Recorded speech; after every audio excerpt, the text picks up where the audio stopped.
trataré, en los 20 minutos que se me han otorgado, de exponer mi punto de vista sobre el primero de los tópicos fijados por los organizadores de este evento. Me refiero al tema de Dios. El tema de Dios puede plantearse de distintas formas. Yo elegiré el ámbito histórico-cultural, emplazándome aquí no por afinidad personal, sino en atención al enmarque implícito establecido para este encuentro. Dicho enmarque incluye otros puntos tales como la religiosidad en el mundo contemporáneo y la superación de la violencia personal y social. El objeto de esta exposición será, por consiguiente, el tema de Dios y no Dios. ¿Por qué habríamos de ocuparnos de Dios? ¿Qué puede tener de interesante para nosotros, gente ya del siglo XXI, semejante asunto? ¿No se lo había dado por concluido, luego de la afirmación de Nietzsche, Dios ha muerto? Al parecer, esta cuestión no ha sido cancelada por simple decreto filosófico. Y no ha podido ser cancelada por dos importantes motivos. En primer término, porque no se ha comprendido cabalmente el significado de semejante tema. En segundo lugar, porque puestos en perspectiva histórica, comprobamos que lo que hasta hace poco tiempo era considerado extemporáneo, hoy anima nuevas preguntas. Y este preguntar resuena no en las torres de marfil de los pensadores o especialistas, sino en la calle y en la misma entraña de la gente sencilla. Se podrá decir que lo que hoy se observa es un simple crecimiento de la superstición, o un rasgo cultural de pueblos que al defender su identidad vuelven con fanatismo a sus libros sagrados y a sus liderazgos espirituales. Se podrá decir, en sentido pesimista y de acuerdo a ciertas interpretaciones históricas, que todo ello significa un regreso a oscuras edades. Como cada cual prefiera, pero el asunto permanece y eso es lo que cuenta.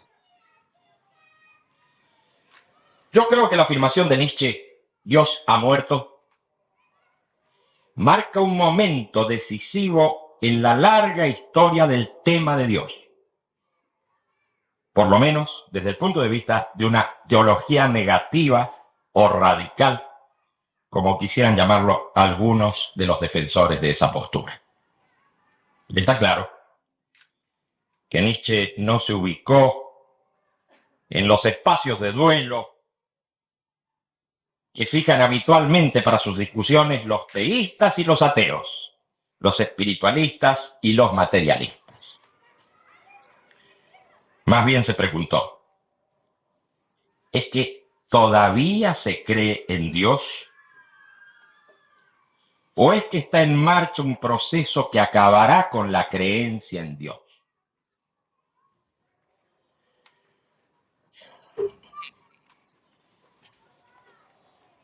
En su Zaratustra dice,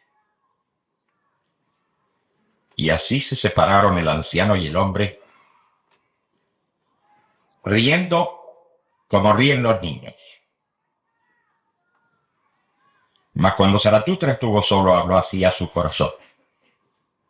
¿Será posible este viejo santo en su bosque ¿No ha oído nada todavía de que Dios ha muerto? En la cuarta parte de la misma obra, pregunta Zaratustra, ¿qué sabe hoy todo el mundo? ¿Acaso que no vive ya el viejo Dios en quien todos creyeron en otro tiempo? Tú lo has dicho, respondió el anciano contristado, y yo he servido a ese Dios hasta su último momento. Por otra parte, en su Bella Ciencia aparece la parábola del demente que buscaba a Dios en la plaza pública. Os diré dónde está Dios. Dios ha muerto. Dios sigue muerto.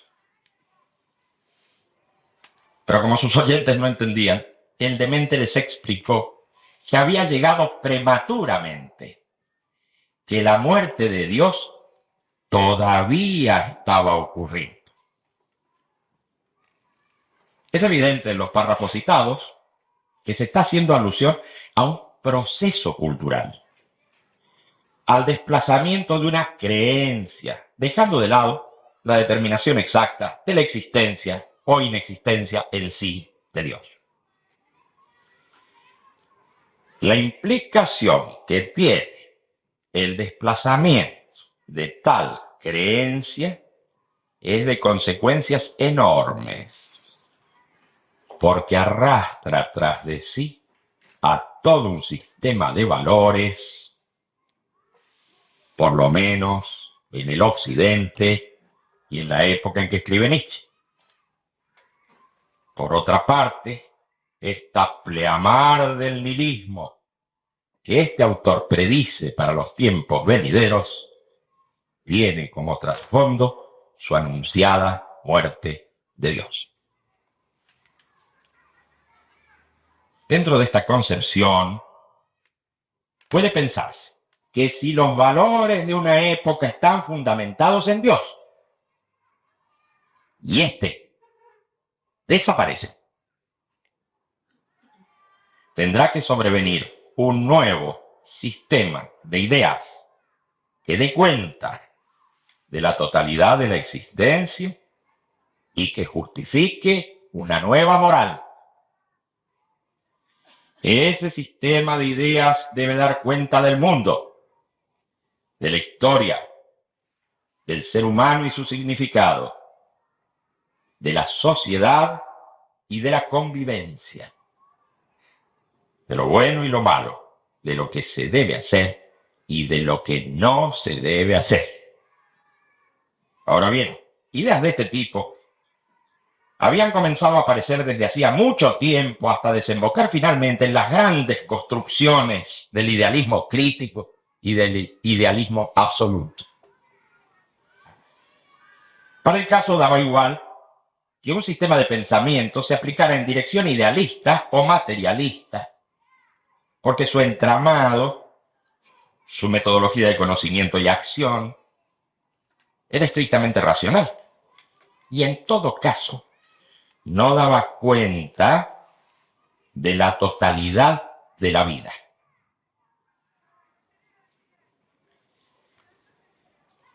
Las cosas, para la interpretación nietzscheana, ocurrían exactamente al revés.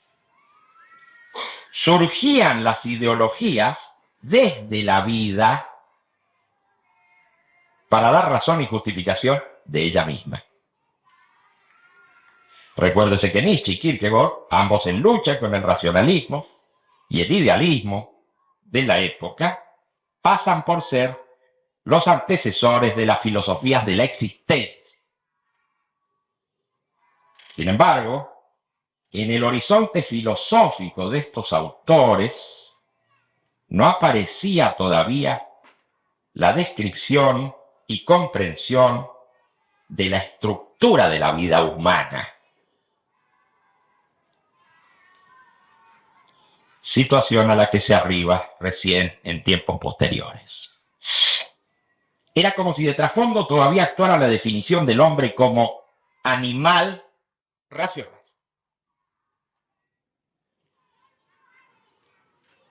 Como naturaleza dotada de razón. Y esta razón pudiese comprenderse en términos evolutivos animales, en términos de reflejo, etc.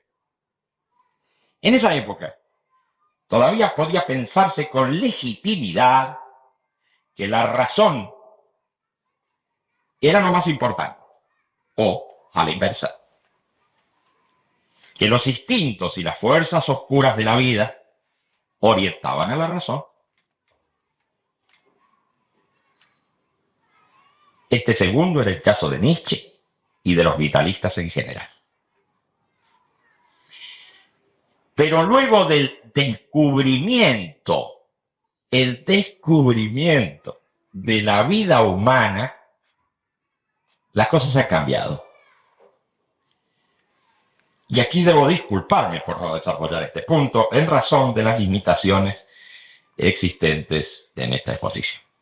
Sin embargo, quisiera mejorar un poco la sensación de extrañeza que se experimenta cuando se afirma que la vida humana es de reciente descubrimiento y comprensión. En dos palabras. Desde los primeros hombres hasta hoy, todos hemos sabido que vivimos y que somos humanos. Todos hemos experimentado nuestra vida. Sin embargo, es muy reciente en el campo de las ideas la comprensión de la vida humana, con su estructura típica y con sus características propias. Es como decir, los humanos siempre hemos vivido con códigos de ADN y ARN en nuestras células. Pero hace muy poco tiempo que han sido descubiertos y comprendidos en su funcionamiento.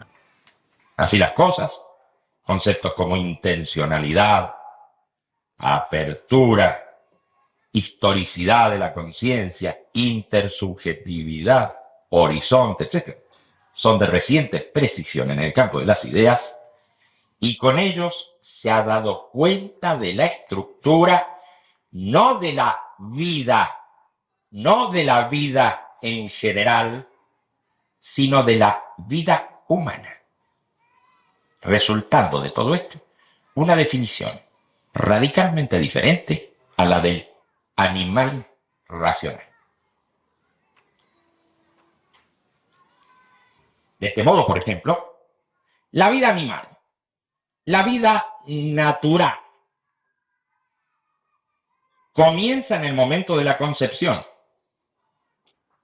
Pero, ¿cuándo comienza la vida humana? Si es por definición ser en el mundo. Y este es apertura y medio social. O bien, ¿la conciencia es reflejo de condiciones objetivas y naturales?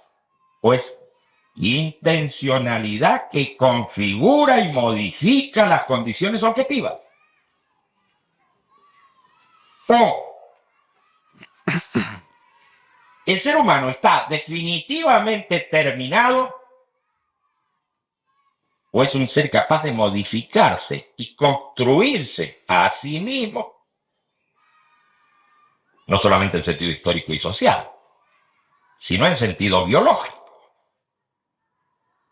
Así, con ejemplos interminables de nuevos problemas que plantea el descubrimiento de la estructura de la vida humana, podríamos llegar a rebasar el ámbito de las preguntas que se plantearon en la época del Dios ha muerto, dentro del horizonte histórico en el que todavía estaba vigente la definición del ser humano como animal racional. Volviendo a nuestro tema.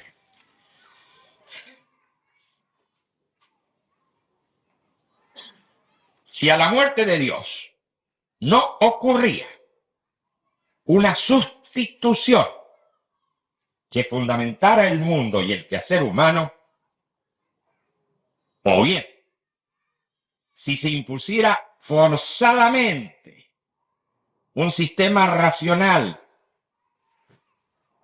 en el que escapaba lo fundamental, es decir, la vida, el caos y el derrumbe de los valores, habría de sobrevenir arrastrando tras de sí a toda la civilización. A eso llamó Nietzsche la pleamar del nihilismo y en ocasiones el abismo. Está claro que no alcanzaron sus estudios sobre la genealogía de la moral ni sus ideas del más allá del bien y del mal para producir la transmutación de los valores que buscaba afanosamente. Más bien, buscando algo que pudiera superar a su último hombre del siglo XIX, construyó un superhombre que, como en las más recientes leyendas del Golem, echó a andar sin control, destruyendo todo a su paso. Se puso en pie el irracionalismo y la voluntad de poderío como máximo valor, constituyendo el trasfondo ideológico de una de las mayores monstruosidades que recuerda la historia.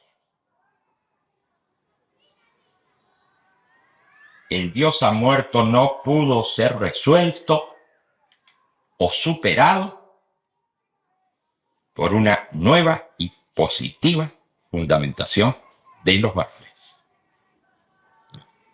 Y las grandes construcciones del pensamiento quedaron ya clausuradas en la primera parte de este siglo sin lograr su cometido. Actualmente nos encontramos inmovilizados frente a estas preguntas. ¿Por qué deberíamos ser solidarios? ¿Por qué causa habríamos de arriesgar nuestro futuro? ¿Por qué deberíamos luchar contra toda injusticia? ¿Simplemente por necesidad? ¿O por una razón histórica? ¿O por un orden natural? La vieja moral basada en Dios, pero sin Dios, ¿es acaso sentida como una necesidad? Nada de esto es suficiente.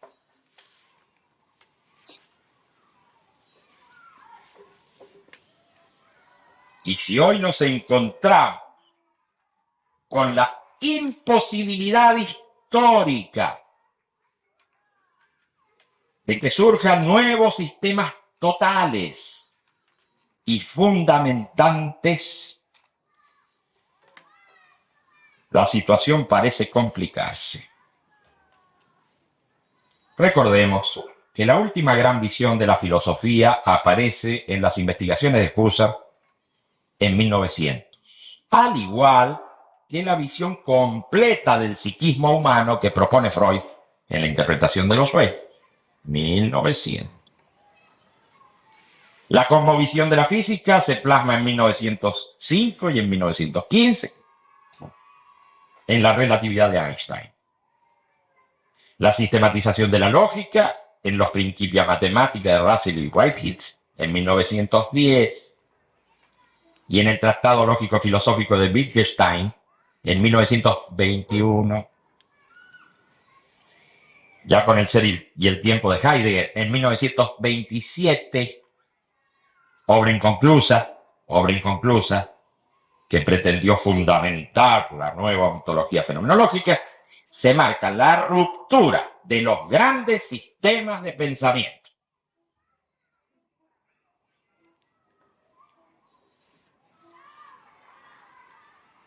Aquí es necesario recalcarlo, no se está hablando de una interrupción del pensar, sino de la imposibilidad de continuar con la elaboración de los grandes sistemas capaces de fundamentarlo todo. El mismo impulso de esas épocas pasa también por la grandiosidad en el campo de la estética. Allí están Stravinsky, Bartók y Sibelius, Picasso, los muralistas, Rivera, Orozco, Siqueiros, los escritores de largo aliento como Joyce, los épicos del cine como Eisenstein, los constructores del Bauhaus, con Gropius a la cabeza, los urbanistas, los espectaculares arquitectos, Wright, Le Corbusier. ¿Y acaso se ha detenido la producción artística en los años posteriores o en el momento actual? No lo creo. Pero tiene otro signo. Se modula, se deconstruye, se adapta a los medios, se realiza a merced a equipos y especialistas, se tecnifica al límite.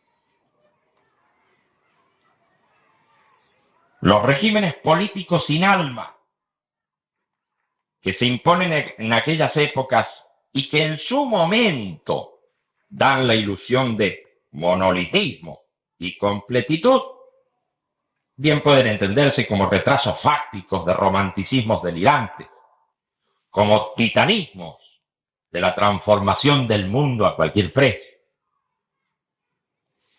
Ellos inauguran la etapa de la barbarie tecnificada, de la supresión de millones de seres humanos, del terror atómico, de las bombas biológicas, de la contaminación y destrucción en gran escala. Esta es la pleamar del nihilismo que anunciaba la destrucción de todos los valores y la muerte de Dios de Zaratustra. ¿En qué cree ya el ser humano? ¿Acaso en nuevas alternativas de vida? ¿O se deja llevar en una corriente que parece irresistible y que no depende para nada de su intención? Y se instala firmemente el predominio de la técnica sobre la ciencia, la visión analítica del mundo, la dictadura del dinero abstracto sobre las realidades productivas. En ese magma se reavivan las diferencias étnicas y culturales que se suponía habían sido superadas por el proceso histórico. Los sistemas son rechazados por el deconstructivismo, el posmodernismo y las corrientes estructuralistas. La frustración del pensamiento se hace lugar común en los filósofos de la inteligencia débil. La mezcolanza de estilos que se suplantan entre sí, la desestructuración de las relaciones humanas y la propagación de todo tipo de superchería recuerdan las épocas de la expansión imperial, tanto en la vieja Persia como en el proceso helenístico y durante el cesarismo romano. No pretendo con lo anterior presentar un tipo de morfología histórica, un modelo espiralado de proceso que se alimenta de analogías.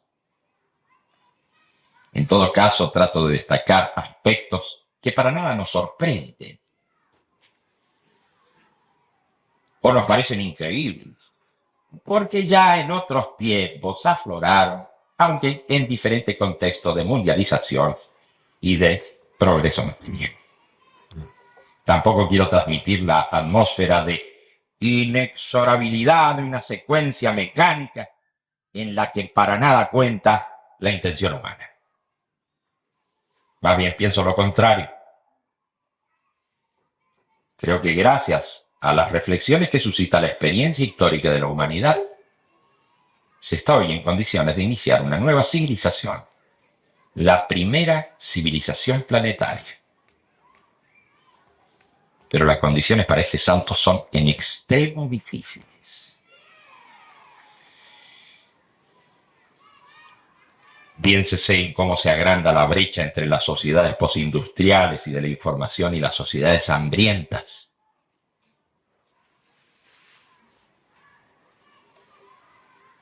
En el crecimiento de la marginación y la pobreza en el interior de las sociedades opulentas. En el abismo generacional que parece detener la marcha de la superación histórica. en la peligrosa concentración del capital financiero internacional, en el terrorismo de masas, en las secesiones abruptas, en los choques étnico-culturales, en los desequilibrios ecológicos, en la explosión demográfica y en las megalópolis al borde del colapso. Piénsese en todo esto y, sin entrar en la variante apocalíptica, habrá de convenirse en las dificultades que presenta el escenario actual. El problema está, a mi ver, en esta difícil transición entre el mundo que hemos conocido y el mundo que viene. Y, como al final de toda civilización y al comienzo de otra, habrá que atender a un posible colapso económico, a una posible desestructuración administrativa, a un posible reemplazo de estados por paraestados y por bandas, a la injusticia reinante, al desaliento, al empequeñecimiento humano, a la disolución de los vínculos, a la soledad, a la violencia en crecimiento y al irracionalismo emergente en un medio cada vez más acelerado y cada vez más global. Por sobre todo habrá que considerar qué nueva imagen del mundo habrá de proponerse, qué tipo de sociedad, qué tipo de economía, de valores, qué tipo de relaciones interpersonales, qué tipo de diálogo entre cada ser humano y su prójimo, entre cada ser humano y su alma. Sin embargo, para toda nueva propuesta hay por lo menos dos imposibilidades. Primera, ningún sistema completo de pensamiento podrá hacer pie en una época de desestructuración. Segunda, ninguna articulación racional del discurso podrá sostenerse más allá del inmediatismo de la vida práctica o más allá de la tecnología. Estas dos dificultades embretan a la posibilidad de fundamentar nuevos valores de largo alcance.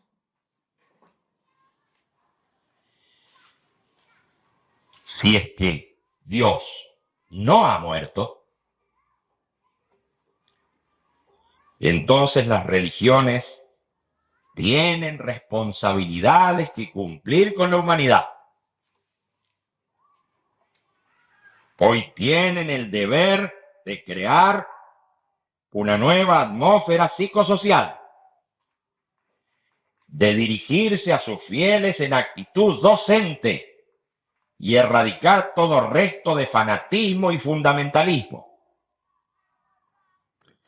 No pueden quedar indiferentes frente al hambre, la ignorancia, la mala fe y la violencia.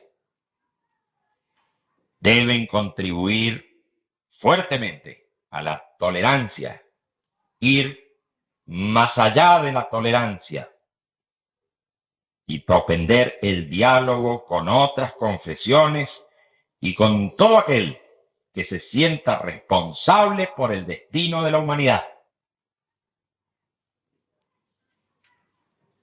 Deben abrirse.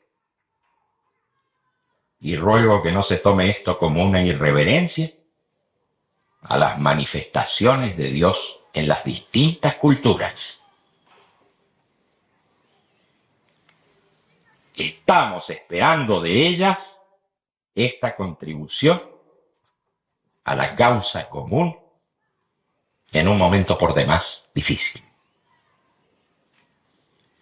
Si en cambio Dios ha muerto en el corazón de las religiones, podemos estar seguros